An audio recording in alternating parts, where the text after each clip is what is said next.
আসসালামু আলাইকুম। আপনাদের সকলকে আমি আমন্ত্রণ জানাচ্ছি আজকের ক্রিমিনাল লয়ের উপর এই আইন বিষয়ক অনুষ্ঠান ক্রিমিনাল জাস্টিস প্রোগ্রাম দেখবার জন্য। আমি আজাম অ্যান্ড কো সলিসিটার্সের প্রিন্সিপাল সলিসিটার শাফিউল আজম। আপনারা জানেন ক্রিমিনাল জাস্টিস প্রোগ্রাম ক্রিমিনাল লয়ের উপরেই একটা আইন বিষয়ক অনুষ্ঠান।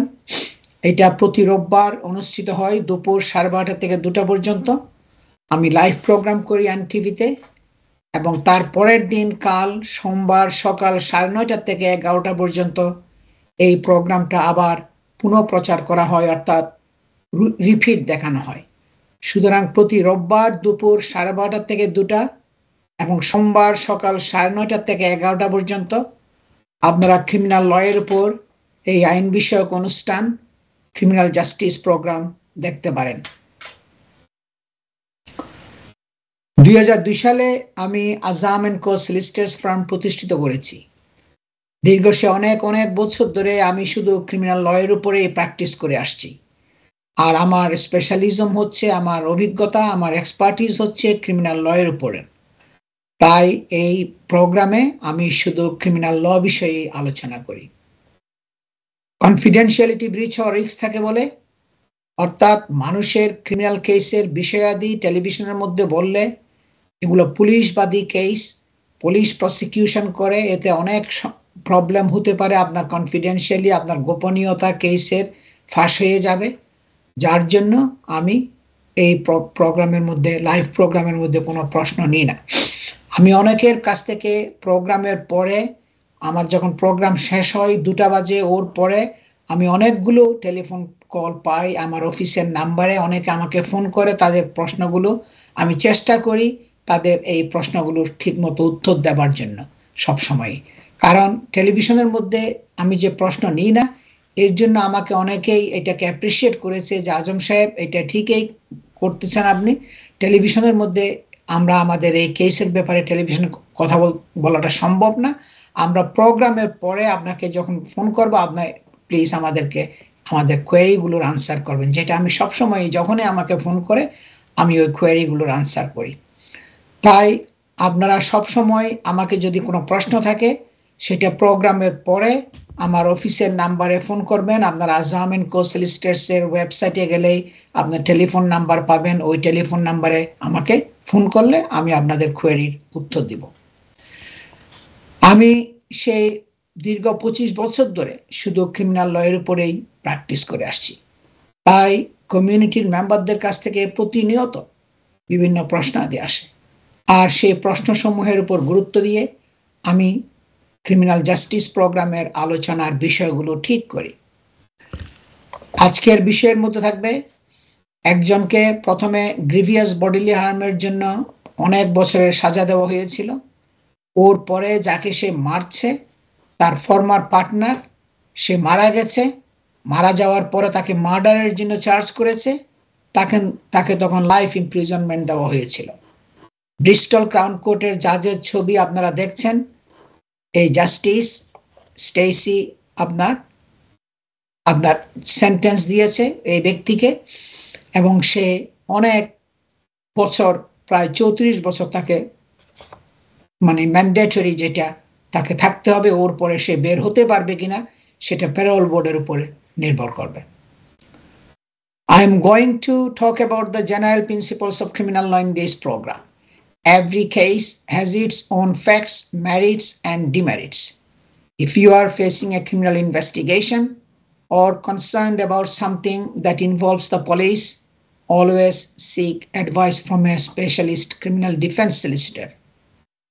সুতরাং পুলিশ যদি আপনাকে অ্যারেস্ট করে পুলিশ স্টেশনে নিয়ে যায়, অথবা ফোন করে যদি বলে আপনাকে পুলিশ স্টেশনে যাবার জন্য, তাহলে দেরি না করে সাথে সাথে খোঁজ করবেন আপনার পছন্দের একজন স্পেশালিস্ট ক্রিমিনাল ডিফেন্স সলিসিটরকে, এবং তার সাথে মিটিং করে দীর্ঘ প্রস অ্যান্ড কনস গুলো ডিটেলস ডিসকাস করে ফুললি প্রিপেয়ার্ড হয়ে আপনি পুলিশের ইন্টারভিউ ফেস করবেন। আর সেটা যদি ইন্টারভিউর আগে অ্যাডভাইস নিতে নাও পারেন, তাহলে সাথে সাথে ইন্টারভিউর পরেই আপনি দেরি করবেন না, আপনি অ্যাডভাইস নেবার চেষ্টা করবেন এই ইন্টারভিউ থেকে বের হওয়ার কয়েকদিনের ভিতরে, কারণ এর পরে যদি লেট হয় তখন আপনাকে কোর্টের অর্ডার লাগবে, এবং কোর্টের অর্ডার ছাড়া আপনি লিগ্যাল এইডের সলিসিটার চেঞ্জ করতে পারবেন না, এবং প্রায় সময়ে আপনার অনেক ডিফিকাল্ট হয়। আপনার গুড রিজন যদি না থাকে আপনাকে সলিসিটার চেঞ্জ করতে দিবে না, আপনার অ্যাপ্লিকেশন সাকসেসফুল হবে না। সুতরাং এটা অত্যন্ত গুরুত্বপূর্ণ, আপনি সাথে সাথেই একজন ক্রিমিনাল ডিফেন্স সলিসিটর যোগাযোগ করে ওনার সাথে মিটিং করে আপনি ইন্টারভিউ ফেস করবেন, অথবা ইন্টারভিউর আগে যদি সম্ভব না হয়, পুলিশ যদি আপনাকে তাড়াহুড়া করে ইন্টারভিউর জন্য অ্যারেস্ট করে নিয়ে যায়, তাহলে আপনি পুলিশ স্টেশনে গেলেও আপনি বলতে পারেন আমি আমার এই সলিসিটরকে চাই। অথবা যদি তাও সম্ভব না হয়, ইন্টারভিউর পরে পুলিশ স্টেশন থেকে বের হওয়ার সাথে সাথেই আপনি ফোন করে মিটিং করবেন যে কিভাবে ইন্টারভিউ দিয়েছেন, সেটার পজিটিভ নেগেটিভ সাইডগুলো ডিসকাস করবেন, এবং আপনি কি ভালো ইন্টারভিউ দিয়েছেন না ইন্টারভিউর কনসিকুয়েন্স কি হইতে পারে, এগুলো সব আপনি তখন আপনার সলিসিটরের সাথে মিটিং করে ডিসকাস করতে পারবেন। আমার বক্তব্যগুলো আমি বাংলায় এবং ইংরেজিতে মিশিয়ে বলবো যাতে সবাই বুঝতে সুবিধা হয়। আজকে যে কেসের ব্যাপারে বলবো সেটা হচ্ছে একজন লোককে has been convicted of murder, তাকে মার্ডারিং এর জন্য তাকে কনভিকশন করা হয়েছে। তার ফর্মার পার্টনারকে সে হত্যা করেছিল, who died 21 years after he doused her with petrol and set her on fire in an inspired by a film called Reservoir Dogs. একটা ফিল্মের মধ্যে দিয়ে সে ইন্সপায়ার্ড হয়ে, খুব একটা হিংসতা উস্কানি দেওয়ামূলক একটা ফিল্ম সে দেখছিল, দেখে ওগুলোর থেকে এটা দিয়ে ইন্সপায়ার্ড হয়ে সে তার পার্টনারকে পেট্রোল ঢেলে দিয়ে গায়ে হত্যা করেছিল, এবং তার বয়স ছিল তখন 58 ইয়ার্স, এবং তার পার্টনারকে সে সমারসেটের কার পার্কের মধ্যে, সেটা এপ্রিল 1998-এ পেট্রোল ঢেলে দিয়ে তাকে আগুন, সিগারেটের লাইট দিয়ে তাকে বডির মধ্যে আগুন ধরিয়ে লাগিয়ে দিয়েছিল। অনেক বছর সে সাফার করেছে, হসপিটালে ছিল দীর্ঘ প্রায় 21 বছর পর্যন্ত, আমার ঠিক 18 কি 21 বছর পর্যন্ত। তারপরে সে 1998 সালের পরে সে 2021 সালে আপনার আগস্টে মারা গেছে, প্রায় 21 বছর পরে মারা গেছে।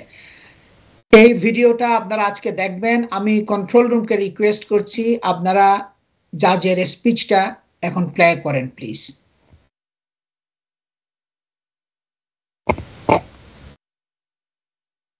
After you had attacked and set fire to her 21 years previously on the 18th of April 1998. Jackie was in her early 30s in the 1990s. She was outgoing, optimistic and confident with a wide circle of friends, and was a close and loving mother to her late teenage son, Shane Delliston, and young daughter, Sonna Chandler Kirk. She had wide-ranging interests and a free spirit intending to travel and see the world. She also had a great sense of humour, which was something that would keep her going later on. Her generosity and open-mindedness led her to give you shelter when you were homeless in 1995 after a chance meeting. You then moved in and began an exploitative and coercive and controlling relationship with her. Your drug and alcohol abuse led her back to drug and drink problems that she had previously conquered.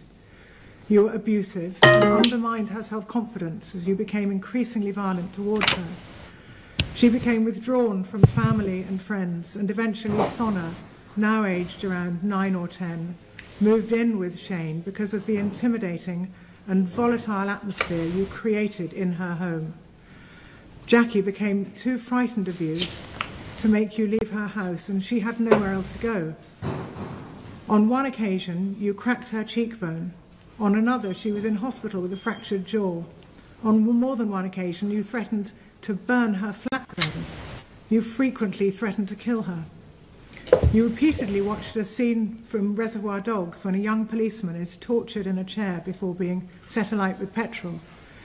Jackie described you watching the film with a permanent grin and that you liked seeing the torture. You enjoyed acting like the characters in the film.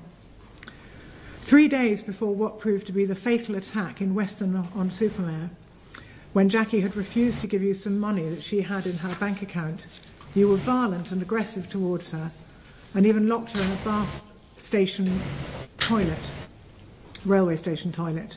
It was some hours before she was freed by a cleaner. Against that background, Jackie was too vulnerable and scared to refuse when you told her you were using her car to take you both to Plymouth. She agreed so as not to upset you and for fear of another beating. You planned to do really serious harm to Jackie on that trip, nursing some imagined grievance about a former boyfriend of hers. On the journey, you told Jackie that you had arranged for her to be killed by a gangster named Charlie from New York, and you boasted that Jackie's name was top of his hit list and it was too late to stop it. You taunted her in the car with the assassin's progress down south. It was not clear if the trip out of Bath was to avoid or to facilitate an encounter with Charlie, but either way it was said to further disempower and frighten Jackie, and she was very scared because she knew of your capacity for violence, even if she didn't believe the story about Charlie. As you drove away from Bath, you stopped at a petrol station and filled up an empty Coke bottle with petrol.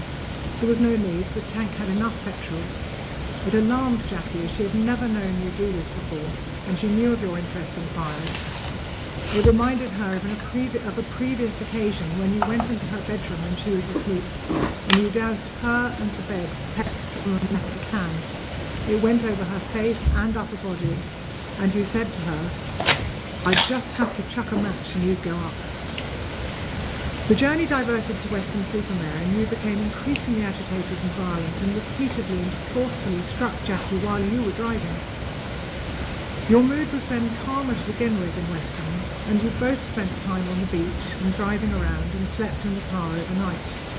You were drinking heavily. Later that day, your mood turned hostile. You were both in Jackie's car in the car park in Oxford Street, and you told her that you would torture her.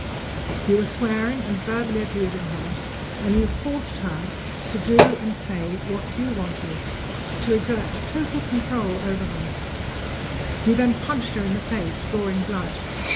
You ordered her to pass you the Coke bottle full of petrol. You made her bend her head over, down over her knees, and poured the petrol from the Coke bottle over her head and neck, and then you got out of the car. Jackie, who was truly frightened now, had petrol all over her head, in her eyes, and on her hands where she had tried to protect her face. She also got out of the car as she thought it would be safer. You offered her a cigarette, taunting her that it might be her last. And when she refused, you said, "Smoke it or I'll chuck it at you. Let's see how calm you are now." You lit your lighter, and Jackie saw the lighter flame going across her face as she was ignited. You shouted at her to stay away from you, with the lighter still in your hand. Jackie recalled everything slowing down in her head at that point. She could feel her arms on fire and the pain from the burning, and recalled shouting or trying to shout, "Help me." But beyond telling her to roll over, you did not help her, and you did not call for help. She rolled over on the ground, which at first seemed to put out the fire, but it then reignited, and you told her to roll again. A passerby alerted a police patrol car, and an ambulance was called. They found Jackie, no longer in flames now, but still conscious and in agony, with extensive burns. Her teeth and nose were black, and all the hair on her head, eyebrows and eyelashes had been burnt off. Those pictures were too distressing to show to the jury in our recent trial, but in any event they weren't directly relevant. The skin on her face and hands had been burnt off, showing the pink flesh below. She was also bleeding heavily from her nose and upper lip area, and the police officer noticed that your left non-driving hand was covered in blood, which was her blood from you hitting her earlier. When you were asked about what had happened by the first officer to arrive at the scene, you falsely told him that you had dragged Jackie out of the car after she had caught fire, and that you had put the flames out. You denied that Jackie had any relatives, which meant that there was a delay in Shane and Sonna being told about their mother, which was gratuitously callous. In your 5 police interviews, you continued to lie about what you had done. At one point, you appeared even to be blaming Jackie, falsely saying she had spilt petrol on herself when she filled the tank from the Coke bottle, and it was she who then lit a cigarette. Jackie's injuries, as we have heard, were life-threatening and life-changing. When she first arrived at Weston-super-Mare A&E department, it was not clear that she would survive. She was transferred to the intensive care unit at Frenchay Hospital here in Bristol, where she remained for 3.5 weeks, requiring intensive support to keep her alive. She had external significant burns to 35% of her body, including face, neck, chest, hands, torso, upper thighs, and buttock. The burn injuries were full thickness to her neck and upper chest, and deep partial thickness burns to her hands and thighs. She was unrecognisable, as Sonna and Shane have explained. She also had severe inhalation injuries. Her mouth was burnt, and she had burns to her respiratory tract and into her lungs. Her vocal cords were left in a fixed and closed position.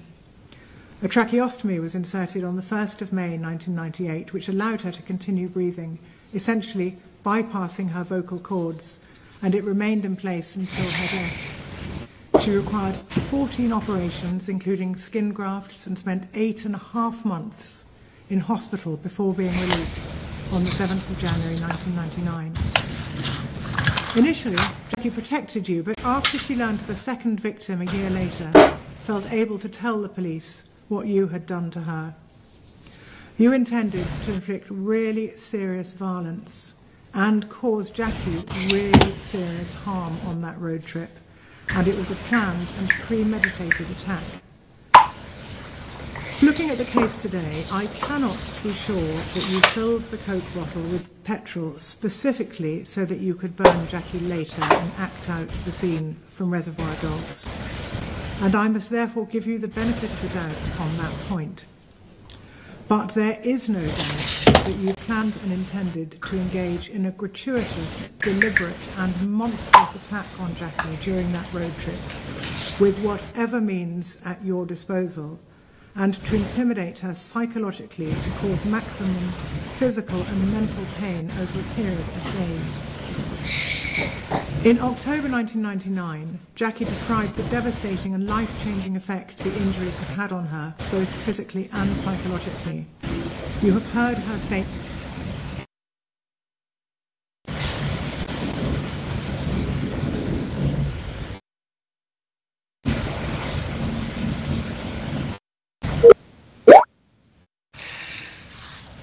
দর্শক, আপনারা justice স্টেইসি আপনার Bristol crown কোর্টের জাজ speech দিচ্ছিল, আপনারা শুনছেন। এই লোকটাকে আপনার কনভিক্টেড করা হয়েছিল, আপনার টোটাল 34 ইয়ার্সের প্রিজন সেন্টেন্স দেওয়া হয়েছে। আমি একটু সংক্ষেপে বলবো এই কেসের ব্যাকগ্রাউন্ডটা। আপনার ওই লোকটা ছিল তখন 58 years old, inflicted horrendous injuries to his partner in a car park in Somerset on 18th April 1998. আপনার 18th April 1998 সমারসেটের একটা কার পার্কের মধ্যে পেট্রোল দিয়ে সিগারেটের লাইট দিয়ে জ্বালিয়ে দিয়ে তার হরেন্ডাস ইনজুরিজ, ভয়ঙ্কর একটা আঘাত এবং ইনজুরি তার পার্টনারকে করেছিল, এবং সে অনেক বছর পরে এই আঘাতের জন্য মারা গেছে। প্রথমে তাকে সাজা দিয়েছিল গ্রিভিয়াস বডিলি হার্মের জন্য, পরে সে যখন মারা গেছে 21 বছর পর, তখন জাজ তাকে যাবজ্জীবন মানে আজীবন লাইফ সেন্টেন্স দিয়েছে মার্ডার কেসের জন্য, আরো সেন্টেন্স এক্সটেনশন করে দিয়েছে। এই মহিলা ছিল 2 সন্তানের মা। She was in hospital for 9 months following the attack.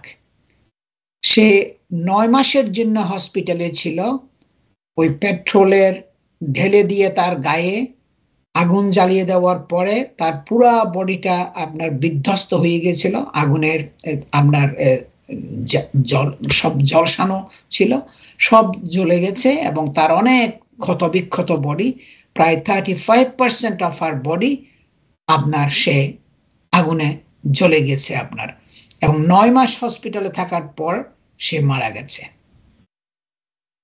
In 2000 he was convicted of grievous bodily harm. 2000 তাকে দোষী সাব্যস্ত করা হয়েছিল গ্রিভিয়াস বডিলি হার্মের জন্য, কারণ তখন ওই মহিলা মারা যায় না grievous bodily harm with intent, যে মারা যাওয়ার আগে তাকে যে গ্রিভিয়াস বডিলি হার্ম করেছিল ওটার জন্য তাকে সাজা দিয়েছিল, কনভিক্টেড হয়েছিল ব্রিস্টল ক্রাউন কোর্টের মধ্যে। এবং এরপরে আবার আপনার তাকে 15 ইয়ার্স আবার প্রিজনে served more than 15 years in prison for the attacks, but was arrested again in June 2021 following her death on 23rd of August 1990 at the age of 61. তার বয়স যখন 61 হয়েছিল তখন সে মারা গেছে এবং তাকে তখন ওই মৃত্যুর জন্য, মার্ডারের জন্য তাকে আবার অ্যারেস্ট করে সাজা দেওয়া হয়েছিল। দর্শক, আমি শর্ট একটা ব্রেকে যাচ্ছি, ব্রেকের পরে আমি আবার ফিরে আসছি। আপনারা এই জাজের স্পিচটা শুনবেন আমার নেক্সট সেগমেন্টের মধ্যে। সবাই আমার সাথেই থাকুন। আমি আজহামেন কো সলিসিটার্সের প্রিন্সিপাল সলিসিটার শাফিউল আজম।